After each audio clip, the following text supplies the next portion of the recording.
third lesson, we're looking at Fu Xi.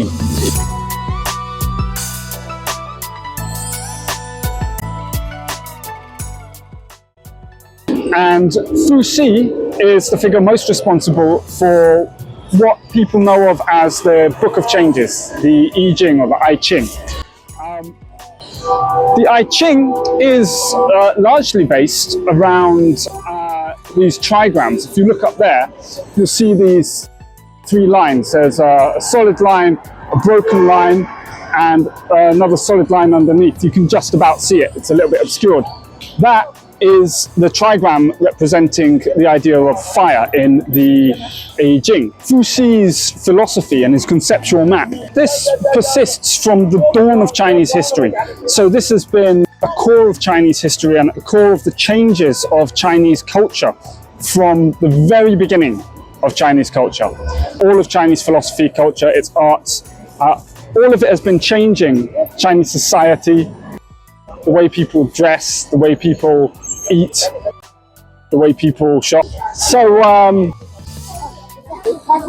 Chinese society has been changing, but in a recognizable fashion for longer than pretty much any society and culture on the planet. And here it is, still going. And you've got this symbol from ancient Chinese culture, the very oldest parts of Chinese culture, right here, above this bakery. It's the sign, I think, for an art studio, which maybe we'll visit.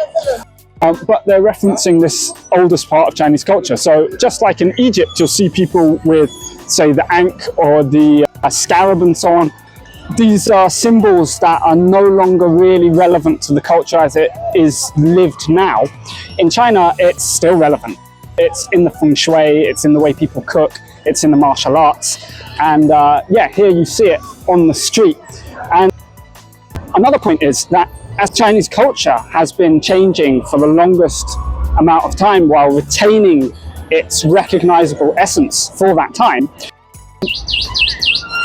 this is massively useful to us now, because in the world as we're living in it, there's just the most incredible rate of change coming. And if you want to be able to survive and move with the times, Chinese culture has proven itself over time. It goes way back to the dawn of Chinese culture. This system that Fu Xi created, it uses first principles, it looks at the world in terms of mathematics, it looks at the world in terms of the patterns of nature, human existence. All of that is traceable back to and derives from Fu Xi, who's not so well known in the West, but he is a giant in human culture. And this is the figure we're looking at in lesson 3 of our course. And we're looking at the things that he created, that system, and it's really exciting. So, there we are.